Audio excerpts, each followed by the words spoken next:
पढ़ा और आज लेक्चर 1 स्टार्ट करेंगे हम लोग एसी का।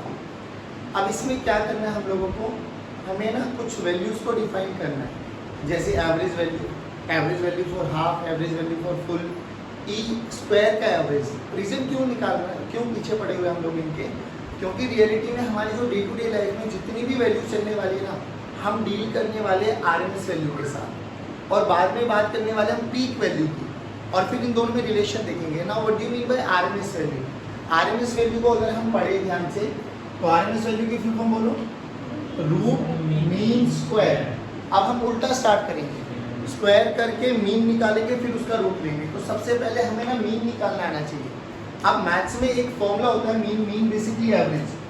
किसी भी फंक्शन का अगर मुझे एवरेज चाहिए, whether it may be I may be E, कोई भी फंक्शन एज अ टाइम दे दिया गया है आपको, कोई भी, हमें उसका एवरेज निकालना आना चाहिए। अब उसके एवरेज निकालने के लिए क्या तरीका बच्चों, जो भी फंक्शन है हमारे पास उसको टाइम के रेस्पेक्ट में इंटीग्रेट करो, डिवाइडेड बाय करो। देखो जैसे फॉर एग्जांपल अगर मेरे से कोई पूछे आई एवरेज का फॉर्मूला बोलो, जल्दी बोलो। आई एवरेज का फॉर्मूला क्या बोलेंगे अपन लोग? Total charge by total time. हाँ या ना बोलो, सारे बोलो बच्चों। Total charge by total time, यानी कितना चार्ज फ्लो किया है कितने टाइम में। आप ध्यान से सुन, अभी टोटल चार्ज निकालना मेरे लिए थोड़ा सा डिफिकल्ट होता है। सोच के देख, अगर मुझे I is a function of time दे दिया जाए, अगर मुझे I is a function of time दे दिया गया, तो क्या मैं आई इंस्टेंटेनियस को ये लिख सकता हूँ, I instantaneous is equal to dq by dt। ध्यान से देख, dq को मैं क्या लिख सकता हूँ, i इंटू dt। अगर मैं इसको इंटीग्रेट करूँगा, तुझे नहीं लगता ये टोटल चार्ज आ जाएगा? बोलो भाई, अगर इस टोटल चार्ज को मैं यहाँ रख दूँ तो टोटल चार्ज का फॉर्मूला क्या बन गया, i dt divided by dt। ध्यान से देखो, ये वही फंक्शन आ गया। तो आपको याद क्या रखना है, कोई भी function as a function of time आ जाता है तो F T D T by D T. जैसे एक छोटा सा एग्जांपल करते हैं, मान लेते हैं मेरे पास I as a function of 2t plus 3 है। पहले बताओ, I as a function of time given है या नहीं? बिल्कुल गिवन है। क्या मैं इसका ग्राफ बना सकता हूँ? बिल्कुल बना सकते हैं। कैसा ग्राफ जाएगा? Straight line. कहाँ से पास करेगा? 3 से, इंटरसेप्ट 3 पे है। तो सोच के देख, मुझे आई दे दिया गया है, मुझे इसका एवरेज निकालना फॉर कंप्लीट साइकिल। अब कंप्लीट साइकिल के लिए मैं मान के चल लेता हूँ 0 से 30 का टाइम पीरियड है, लेट से मान लेते हैं। कैसे करेंगे? उस वाले फॉर्मूले में रखो। चलो आई एवरेज देखो क्या हो जाएगा, एफ टी की वैल्यू ये रखो, 2t plus 3 into D T divided by D T. 0 से 2 सेकेंड में निकाल लो, है या 0 से 3 सेकेंड में निकाल लेते, चलो टी की टर्म्स में आ जाएगा आंसर। क्या आप इसको सोल्व नहीं कर सकते? बोलो भाई, पक्की बात, कोई दिक्कत वाली बात? अब सिंपल सी बात बताओ, मुझे कोई भी फंक्शन दे दिया गया, कोई भी फंक्शन, क्या मुझे उसका एवरेज आगे निकालना? हाँ। अब मुझे एक ग्राफ दे दिया गया, ये ग्राफ, ये t/2 और ये t, और ये मुझे e और t का ग्राफ दे दिया गया बच्चों। ये वाली वैल्यू है e नॉट। पहले तो ये ग्राफ क्या कह रहा है? ये ग्राफ ये कह रहा है कि 0 से t/2 तक हमारे पास EMF है E नॉट, एंड वो भी कांस्टेंट है। उसके बाद t/2 से t 0 है, आए ना बोलो, वेरिएबल है। आधी साइकिल में वैल्यू है, आधी साइकिल में वैल्यू 0 है। डन। बोला गया इसका एवरेज निकालो। बोलो इसका एवरेज कैसे निकालें? कुछ भी नहीं करना। पहले बताओ, क्या मैं इसकी इक्वेशन बना सकता हूँ? जैसे मैंने ये इक्वेशन थी, क्या इस इक्वेशन का ग्राफ बना सकता हूँ? बोलो ग्राफ बनाते, आई और टी का ग्राफ बनाओ। देखो ध्यान से, इंटरसेप्ट 3 पर है, स्लोप पॉजिटिव है, तो क्या ग्राफ कुछ ऐसा जाएगा? अरे बोलो भाई। तो अगर मुझे इक्वेशन गिवन है तो भी मुझे एवरेज निकालना आना चाहिए, और मुझे अगर एवरेज दे दिया जाए, मतलब ग्राफ दे दिया जाए, तो ग्राफ से मुझे सबसे पहले क्या आनी चाहिए? इक्वेशन। बोल इसकी इक्वेशन क्या बनेगी? ई की वैल्यू क्या बनेगी? ई नोट। अरे बोल भाई, कांस्टेंट है ना? नहीं आया ई नोट? अरे बोलो यार, पक्की बात है ना? ई नोट बनने वाले हर पॉइंट पे सेम। अब इसको करो, अब देख ध्यान से क्या आएगा, integration of E naught into D T by D T. यहाँ से यहाँ लिमिट बोलो, 0 से t/2, 0 से नहीं आया बच्चों, ये 0 से t/2, इसका एवरेज आ जाएगा। तो मुझे कोई भी फंक्शन गिवन हो, कोई भी ग्राफ गिवन हो, ग्राफ का फंक्शन बनाओ, फॉर्मूले में रखो, लिमिट लगाओ, you will get the answer. बात समझ में? अब हमें जो डील करना है ना वो दो चीज़ों के साथ करना है, ई और आई। या तो एसी जनरेटर की हमारे पास स्टैंडर्ड इक्वेशन क्या आई थी, ई की वैल्यू आई थी E naught sine of omega T. अरे हाँ है ना बोलो भाई, E naught sine of omega T. E naught की वैल्यू क्या थी बच्चों, एन बी ए ओमेगा। बच्चों ध्यान से सुनना, बहुत बार क्वेश्चंस में पूछा जाता है ये वाला फॉर्मूला कि मैक्सिमम ईएमएफ बताओ कितना होगा। वो आपको नंबर ऑफ टर्न्स दे देंगे, मैग्नेटिक फील्ड दे देगा, ए दे देगा, ओमेगा दे देगा। ये फॉर्मूला याद होना चाहिए। तो ई नोट को बोला जाता है मैक्सिमम ईएमएफ। सोच के देख, जिस भी कॉइल जनरेटर ऐसे बनाया था, ये नॉर्थ पोल, ये साउथ पोल, और यहाँ पर एक कॉइल लगाई थी। अरे हाँ ना बोलो। अब इस कॉइल का कुछ ना कुछ तो रेजिस्टेंस होगा। आप सोच के देख, अगर मैं ई को आर से डिवाइड कर दूं, क्या मुझे करंट भी मिल जाएगा? आओ करंट का फॉर्मूला देखो क्या हो जाएगा, करंट आ जाएगा ई बाय आर। बोले तो E naught by R sine of omega T. बोलो ई नोट बाय आर क्या बन जाएगा, E naught by R I naught. E naught by R क्या बन जाएगा, आई नोट। तो I naught sine of omega T. पहली बात ये दोनों फंक्शन याद कर लो, जल्दी बोलो। ई की value E naught sine of omega T, सभी बच्चे बोलो E naught sine of omega T. I की value I naught sine of omega T. हमें क्या, हमारा अल्टीमेट गोल क्या है? हमारा अल्टीमेट गोल है आरएमएस वैल्यू कैलकुलेट करना। आरएमएस वैल्यू क्या कहता है, पहले स्क्वायर करो, जो भी फंक्शन का तुझे आरएमएस निकालना है उसका सबसे पहले स्क्वायर करो, फिर उसका क्या करो, मीन। हमने क्या सीखा है, मीन निकालना। अब स्क्वायर करके मीन निकालना तो बहुत इजी बन जाएगा। सोच के देख, मुझे इसका वो निकालना मीन, तो क्या कर दूँ, इसको आरएमएस वैल्यू निकालनी, तो सबसे पहले क्या करो, इसका स्क्वायर कर दो। अरे नहीं आया, ये स्क्वायर कर दो। क्या अब यहाँ पे स्क्वायर की वैल्यू रख के इसका एवरेज नहीं निकाल सकता मैं? हाँ, आप फॉर्मूला लगा देंगे ए प्लस बी का होल स्क्वायर, फिर उसको डी टी के साथ मल्टीप्लाई कर देंगे, इंडिविजुअली इंटीग्रेट कर लेंगे। नहीं आया इसमें बाकी बात। अब यहाँ पे तुम्हें दो चीज़ें समझना है कि अगर मेरे पास integration of sine theta D theta आता है, जल्दी बोलो क्या इंटीग्रेशन होता है, साइन थीटा डी थीटा का integration minus cos of theta that, और cos of theta D theta का इंटीग्रेशन आता है बच्चे तो साइन ऑफ थीटा।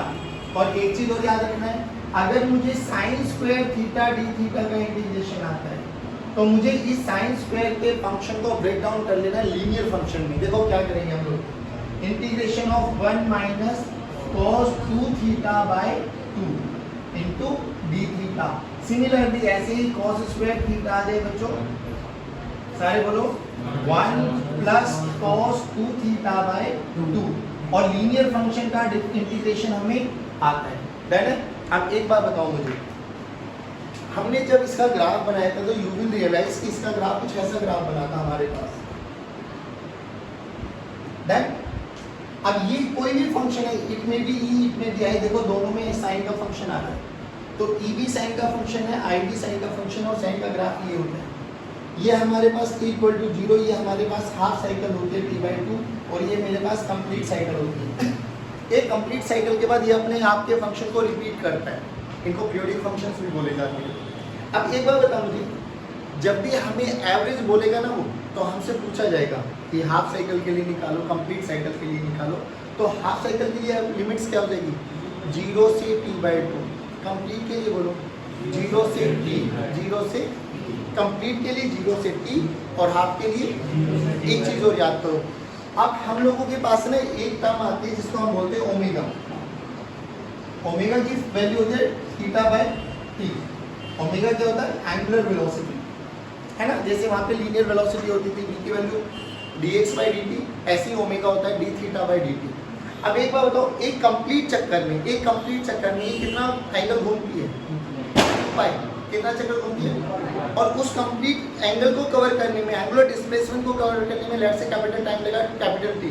तो यहाँ पे ओमेगा की वैल्यू देखो 2 पाई बाय कैपिटल टी। ठीक, कैपिटल टी क्या है, उसके 1 पीरियड का टाइम पीरियड, 1 ऑसिलेशन का टाइम पीरियड बेसिकली। तो यहाँ से टी की वैल्यू निकालो, टी की वैल्यू क्या हो जाएगी बच्चों, 2 पाई by omega.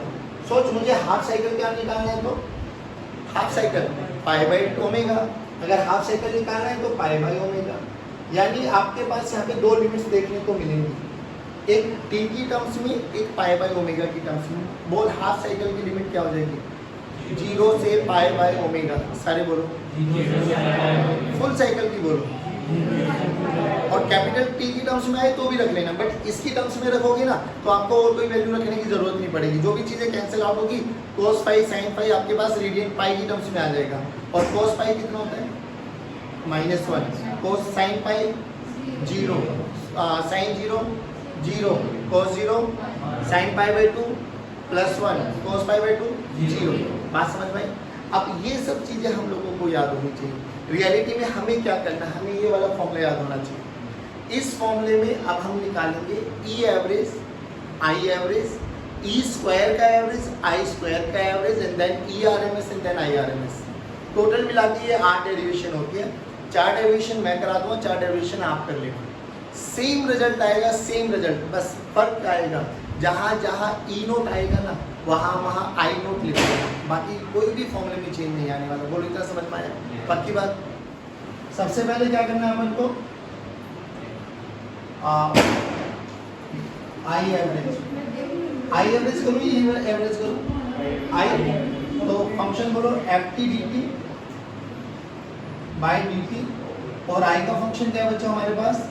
I naught sine of omega T. बोलो हाफ साइकिल के लिए करूं, फुल साइकिल के लिए? हाफ के लिए कर रहा हूँ, फुल के लिए आप बताना। दिस इज आई टी का ग्राफ हमारे पास, ठीक। और ये लिमिट है t/2 and this is t and this is 0। चलो आओ, तो सबसे पहले क्या करो, हमें I R M S value calculate करनी है। आई आर एम एस को उल्टा करो, पहले स्क्वायर करो, तो इस फंक्शन का स्क्वायर करो, I square this is equals to I naught का square sine square omega T. अरे हाँ है ना, बोलो। चलिए बहुत सुंदर। अब क्या करना है? इसका एवरेज निकालना है, तो एवरेज के लिए इस वाले फॉर्मूले में रखो बच्चों, आई नोट का square sine square omega T into D T divided bye D T. Limit बोलो। अब ऐसे लिखते इसको आई स्क्वायर और ये एवरेज का साइन। लिमिट बोलो कहाँ से कहाँ? हाफ साइकिल के लिए करना है, 0 से पाई बाय ओमेगा, 0 से पाई बाय ओमेगा। आप सुनो ध्यान से बच्चों, पहले नीचे वाले को सोल्व कर लो। dt का इंटीग्रेशन बोलो t, dt का इंटीग्रेशन, और t की लिमिट पाई बाय ओमेगा -0, तो बेसिकली नीचे बन गया पाई बाय ओमेगा। डन है बच्चों? यहाँ से देखो आई नोट स्क्वायर कॉमन ले लो। अब जब integration of sign square omega T लिखोगे, अब साइन स्क्वायर को लिखने का तरीका क्या बोला था? 1 minus cos of 2 omega T by 2। Done? चलो आ जाओ, 0 से पाई बाय ओमेगा। डन? अब देखो 2 को बाहर लेके आ जाओ, ओमेगा को ऊपर लेके चले जाते हैं, तो I naught square omega by 2 pi, bracket start, 1 into D T minus cos of 2 omega T D T. Limit 0 से पाई बाय ओमेगा, 0 से पाई बाय ओमेगा। अब देखो बच्चों, यहाँ पे देखो dt का इंटीग्रेशन करो, dt का इंटीग्रेशन t। अब ये लिमिट देखो, ये पूरे के साथ चलने वाले, तो इसको तो एज इट इज लिख लो। बोलो कितना है? आई नॉट स्क्वायर ओमेगा बाय 2 पाई। सही है भाई? चलो अब यहाँ पर देखो dt का इंटीग्रेशन p और t की लिमिट है 0 से pi by omega, minus cos 2 omega t का differential integration sine of 2 omega T by 2 omega, limit 0 से पाई बाय ओमेगा। डन? ध्यान से देखो, I naught square omega by 2 pi into pi by omega minus 1/2 omega बाहर ले लो बच्चों, sine of 2 omega T की लिमिट पुट करो, पाई बाय ओमेगा माइनस साइन 0। ध्यान से देखने लायक बात क्या है, omega omega will cancel out, sine 2 pi 0, sine 0 0, तो ये पूरी की पूरी टर्म क्या होगी? 0। बचा ये वाला फैक्टर। तो देखो आई स्क्वायर एवरेज क्या है बच्चों? I naught square omega by 2 pi into pi by omega, pi pi omega omega will cancel out, तो आई नॉट, आई का square this is equals to I naught square by 2। सोच के बताओ, अगर मैं ई स्क्वायर एवरेज पूछा जाए कोई मेरे से, क्या आएगा result? E naught square by 2 क्या आएगा? अब मुझे अल्टीमेटली किसके पास जाना है? आरएमएस। आरएमएस बोलो, स्क्वायर करो, कर दिया, मीन निकालो, निकाल दिया, अब क्या रह गया? रूट। तो इसका रूट ले लो ना फंक्शन का, आई स्क्वायर एवरेज का रूट, क्या यही आई आरएमएस हो गया बच्चों? अरे बोलो भाई, आई आरएमएस को कई बुक्स में ना आई इफेक्टिव भी लिखा मिलने वाला आपको, तो one is the same thing. तो आई इफेक्टिव कितना हो जाएगा बच्चों? I not by root. बहुत स्टैंडर्ड आंसर है। रीजन बीइंग, सुनो इसके पीछे क्यों हम पड़े रहते हैं। आप लोग जब भी कभी कोई भी अप्लायंस लेने जाते हो तो उस पे ना स्पेसिफिकेशंस मिलती है, 220 वोल्ट, 5 एम्पियर, 50 हर्ट्ज। जो 5 एम्पियर लिखा रहता है ना, वो क्या होता है? वो आरएमएस वैल्यू होती है।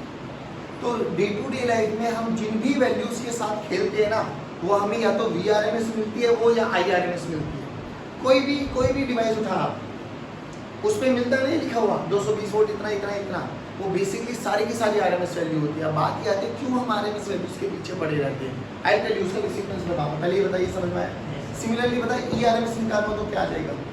E naught by root. अब क्या करना है हमें भाई, यहाँ पे जैसे आई का फंक्शन था, वहाँ पे किस का फंक्शन है? ई का। बोलो क्या होता है? E naught sine of omega T. E naught sine of omega T, उसका क्या करो? स्क्वायर।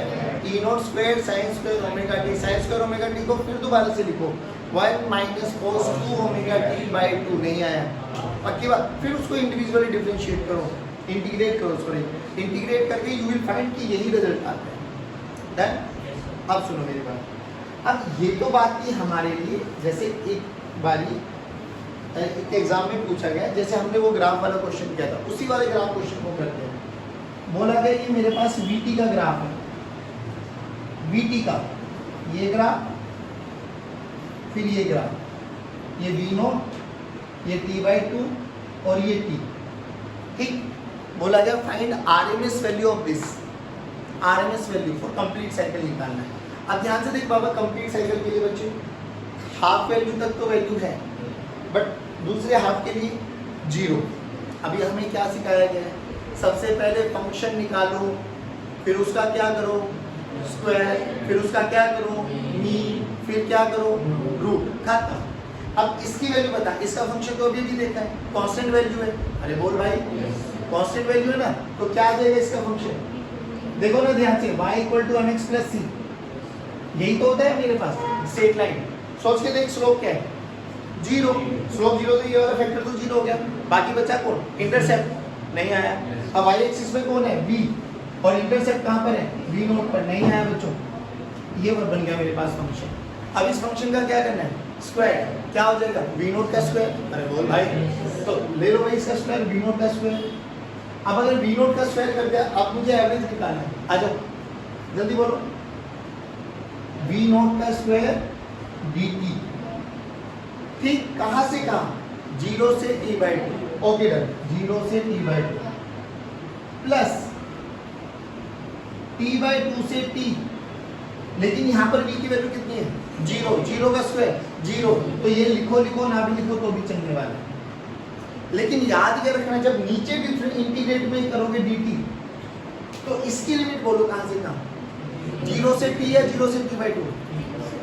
0 से t, क्योंकि पूछा गया कंप्लीट साइकिल के लिए निकालना अपन को, तो 0 से t। क्या आप कर सकते हो बच्चों? बोलो क्या करेंगे इसका? v नॉट स्क्वायर बाहर आ जाएगा, dt का इंटीग्रेशन t, और t की लिमिट t/2, और नीचे किसकी लिमिट आ जाएगी? t। देखो t से t कैंसिल आउट, तो ये आया मेरे पास v स्क्वायर का एवरेज। तो v स्क्वायर का एवरेज कितना है बच्चों? v not square by 2। हमें क्या निकालना है? आरएमएस। नहीं आया बच्चों, v नॉट बाय 2। बहुत क्वेश्चन देखने को मिलेंगे, अलग अलग वेव फॉर्म दे देंगे। वेव फॉर्म दे दिया तो आपको इक्वेशन बनानी आनी चाहिए, इक्वेशन दे दिया तो आप लोगों को डायरेक्ट उसका स्क्वायर करके एवरेज आना चाहिए। नहीं आया बच्चों, पक्की बात? डन, इसको कर। अब आई एवरेज निकालो for complete cycle, for complete cycle. जल्दी बोलो, कंप्लीट साइकिल के लिए टाइम लिमिट क्या हो जाएगी? 0 से t या 0 से 2 पाई बाय ओमेगा। एक करके देख लेते हैं, आओ। आई एवरेज, तो डायरेक्ट आई का फंक्शन बोलो बच्चों, I naught sine of omega T dt by dt। Limit बोलो 0 से 2 पाई बाय 0 से 2 पाई बाय। चलो बच्चों जल्दी जल्दी आओ, आई नॉट बाहर लेके आ जाओ, नीचे से क्या बाहर आ जाएगा, 2 पाई बाय ओमेगा। अरे है ना, बोलो। अब बोलो यहाँ साइन ओमेगा टी का integration minus cos of omega T by omega, 0 से 2 पाई बाय ओमेगा। नहीं है देन बच्चों, अब देखो इधर, ये ओमेगा ऊपर गए, ओमेगा ने ओमेगा को मारा, तो क्या बचा, माइनस आई नोट बाय 2 पाई। अच्छा, लिमिट पुट करो, cos of omega into 2 pi by omega minus cos of 0, minus बाहर है, ध्यान से देख, omega omega will cancel out, cos 2 pi 1 cos 2 पाई, अबे cos 0 1 होता है, तो 2 पाई भी वहीं पर होता है, तो बोलो minus I note by 2 pi, cos 2 pi 1 minus cos 0 1 minus 1, पक्का। अब याद करो, एक बात बताइए, ये किसका फंक्शन था, साइन, और अपन किसके लिए एवरेज निकाल लेंगे, कंप्लीट साइकिल के लिए। और याद करिए आई इंटू डी टी, याद है तुझे, एरिया हमेशा दो चीजें देता है, एरिया और स्लोप, सॉरी ग्राफ दो चीजें प्रोवाइड करता है, या तो एरिया या स्लोप। ध्यान से देखिए कि आई डी टी है क्या चीज, ये एरिया अंडर द ग्राफ है, नहीं आया अभी। अगर ये एरिया अंडर द ग्राफ है तो याद करो ना, देख के कॉमन सेंस वाली बातें बोलो, जितना एरिया ऊपर है उतना ही एरिया नहीं आया।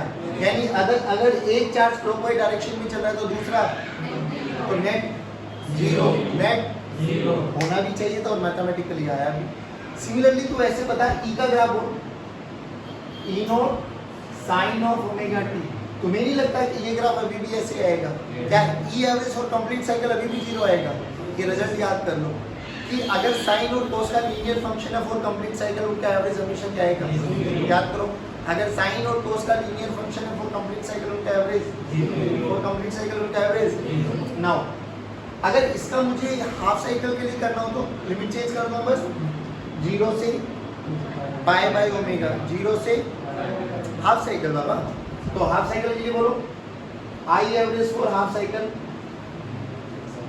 सभी जल्दी जल्दी बोलो, 0 से pi by omega, I naught बाहर लेके आ जाओ, sine of omega T divided by 0 से pi by omega D T. अरे हाँ ना, बोलो बच्चों जल्दी बोलो बच्चों, I naught minus of cos of omega T by omega divided by pi by omega, omega ने ओमेगा को, और लिमिट लगाओ 0 से पाई बाय।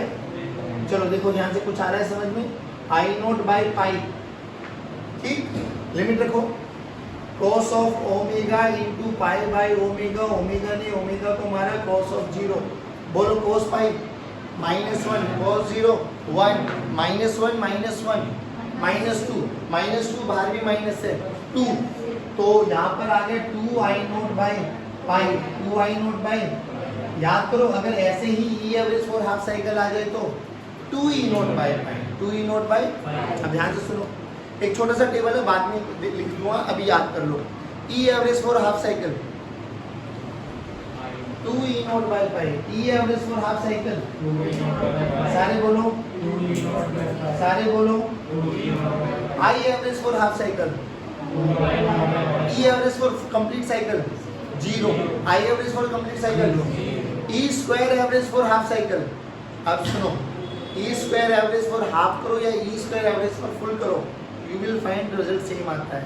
कितना आता है, E naught square by 2, E naught square by I square average for half, I square average for full, I naught square by 2, I naught square by I R M S, I naught by root 2 E R M S. अब ये table याद कर लेना, देखो यहाँ पे लिख देते हैं हाफ साइकिल, यहाँ पे लिख देते हैं फुल साइकिल, यहाँ पे लिख देते हैं ई एवरेज। हाफ साइकिल के लिए बोलो बच्चों 2 ई नोट बाय पाई, अरे सारे बच्चे बोलो भाई 2 ई नोट बाय, फुल के लिए बोलो, फुल के लिए बोलो ई स्क्वायर एवरेज बोलो, हाफ के लिए हाफ और फुल दोनों के लिए सेम आता है, क्या बोलो, E naught square by 2, E naught square by, यहाँ पे भी कितना आएगा बच्चों, ई नॉट स्क्वायर बाय 2, जल्दी बोलो E R M S, E naught by root 2, E naught by, ये 5 वैल्यू है, सेम ऐसी ही 5 वैल्यू किसके लिए आएगी, आई के लिए। फर्क क्या आएगा बच्चे, जहाँ ई नोट है वहाँ चुपचाप क्या लगा देना, आई नोट, बाकी रिजल्ट में कोई भी दिक्कत नहीं आया समझ में, पक्की बात, उतारो इसे। देखो अब हमें आई आर एम एस पता लग गया, ई आर एम एस पता लग गया, नाउ क्वेश्चन इज हम क्यों आई आर एम एस के पीछे पड़े हुए, आर एम एस वैल्यू के पीछे पड़े हुए। देखो ध्यान से, हम हमारे घर में इलेक्ट्रिसिटी आती है, अपन कंज्यूम करते हैं, इलेक्ट्रिसिटी का बिल भरते हैं, जो भी स्टैंडर्ड यूनिट्स होती है उससे मल्टीप्लाई करके हमारा बिल आ जाता है 2000, 5000, 10,000 वटेवर जितना भी हम कंजप्शन करते हैं। बट वो कंजप्शन किसका, बिल किसका आता है, एनर्जी का। सोच के देख, आपने घर में कोई भी लाइट वगैरह पंखा वगैरह चलाया हो तो बेसिकली आप क्या कर रहे हो, हीट एनर्जी कंज्यूम कर रहे हो ना, एनर्जी कंज्यूम करते हो आप, पंखा चल रहा है, लाइट ग्लो कर रही है, एसी चला रहे हो, सब में। अब इस एनर्जी कंजप्शन का बात करें तो याद कर हमारे घर में जो करंट आता है वो तो ये आ रहा है ना, I this is equals to I naught sine of omega t। पहले बताओ ये कांस्टेंट करंट है या वेरिएबल करंट है, सोच के देख, ये मैंने कोई भी एक लोड रेजिस्टेंस लगा दिया R, और इसमें मेरे से बोला गया टी टाइम के लिए बताओ कितनी एनर्जी का कंजप्शन हुआ। तो अपन देखते हैं, इधर देखो, मान लो इसमें करंट गया I, तो यहाँ पे हीट एनर्जी कैलकुलेट करो आप। हीट एनर्जी का फॉर्मूला क्या होता है, अब पहली बात तो ये कि ये वेरिएबल है तो हम डायरेक्ट फॉर्मूला यूज नहीं कर सकते। तो हम बात कर रहे थे कि हीट एनर्जी निकालो, अब जो कि करंट वेरिएबल है तो मैं direct I square into R into T तो नहीं लगा सकता, तो फिर क्या करें, आई का square into R into D T, ठीक, उसको इंटीग्रेट करो, चलो जल्दी करो इंटीग्रेट, ध्यान से सुनो, आई का स्क्वायर करो, I naught square sine square omega T into R into D T, integrate करो dx, देखो ध्यान से बच्चों, I naught square into R sine square omega T into D T. तुम्हें नहीं लगता ये कुछ अभी किया हुआ है तुम लोगों ने, रिहाई ना बोलो, अब इसकी वैल्यू क्या आती है वो चेक कर लेते हैं एक बार, ध्यान से देख, ये आई स्क्वायर एवरेज ही तो था हमारा, I naught square sine square omega T into D T divided by D T, 0 से t। अब आराम से सुनना, यहाँ पे देख आई स्क्वायर एवरेज, ये डी टी का integration T limit t minus 0, तो t को इधर लेके चले जाओ, capital T this is equals to 0 से t I naught square sine square omega T into D T. आपको नहीं लगता ये वाली वैल्यू और ये वाली वैल्यू सेम है, बोलो, तो ये वाली वैल्यू यहाँ पे रख सकता हूँ, तो देख ध्यान से, हीट एनर्जी क्या है, आई नॉट स्क्वायर इंटू आर, ठीक, इंटू आई स्क्वायर का एवरेज इंटू टी, आई स्क्वायर का एवरेज बोलो अभी कितना निकाला है, क्या बच्चे, आई नॉट स्क्वायर नीचे लेके आ जाओ, आई नॉट स्क्वायर तो ये, अच्छा ये हटा दो यहाँ से क्योंकि इसी का फंक्शन तो ये आया है। अच्छा अब ये बताओ, हमारे पास आई स्क्वायर का एवरेज कितना आया था, आई स्क्वायर का एवरेज अभी भी निकाला, I naught square by 2, I naught square by 2, तो R I naught square by 2 into T, ये हमारा हीट आया कंप्लीट टाइम के लिए। अब मेरी बात सुनो, अब एक बच्चे ने ना बड़ा लॉजिक बोला कि सर एक बार बताओ ना, हम इतना लंबा चौड़ा इंटीग्रेशन कर क्यों रहे बार बार, ऐसा मान के चले ना कि ये हमारा एक रेजिस्टेंस है और इसमें अब ये वाला करंट ना डाल के ना अपन करंट देख क्या डाल रहे हैं, I naught by root 2, I naught by root 2 पता क्या है, नहीं पहले तो ये कांस्टेंट करंट है या वेरिएबल है, कांस्टेंट। आप कांस्टेंट करंट है तो मैं डायरेक्ट फॉर्मूला लगा सकता हूँ, बोल heat energy in T time कितना आएगा, तो हीट एनर्जी कितना आ जाएगा, आई का square into R into T, अरे है ना बोलो, अब आई का स्क्वायर ये रख दो, I naught square by 2 into R into T, तुझे नहीं लगता ये वाला और ये वाला सेम आया, दैट्स व्हाई हमारे लिए आरएमएस वैल्यू इतनी इंपॉर्टेंट रोल में आती है, हमारी कैलकुलेशंस को इजी कर देती है, जहाँ हम लोगों को इंटीग्रेशन कर करके दो पेज की कैलकुलेशन करना था, तुम्हें नहीं लगता आईआरएमएस ने बहुत इजी कर दिया, फटाक से कांस्टेंट करंट है डायरेक्ट फॉर्मूला लगा सकते, कोई दिक्कत वाली बात। मेरी बात सुनो, आज के लेक्चर में हमने क्या सीखा, हम लोगों ने एवरेज, स्क्वायर का एवरेज और आरएमएस आई साइन का फंक्शन दे दिया जाए तो भी, कांस्टेंट दे दिया जाए तो भी, और कोई भी हमारे पास एक इक्वेशन दे दी जाए 2t+3, क्या हम उसका भी एवरेज करके स्क्वायर करके एवरेज निकालना सीखते हैं? कुछ भी निकालो, स्टैंडर्ड फॉर्मेट क्या होना चाहिए? आपको पहले फंक्शन पता होना चाहिए, फिर उसका स्क्वायर करो, फिर उसका मीन लो, एवरेज लो, फिर उसका क्या कर दो, रूट, जो भी आएगा that will be your RMS। अब वो डिपेंड करेगा कि क्वेश्चन में क्या पूछा गया, वो कंप्लीट साइकिल के लिए पूछे, वो हाफ साइकिल के लिए पूछे, तो प्रॉपर लिमिट्स रखेंगे, विल गेट द आंसर। बोलो आया नहीं आया? पक्की बात? चलिए आज की कक्षा को यही समाप्त करते हैं। जय हिंद, गॉड ब्लेस यू।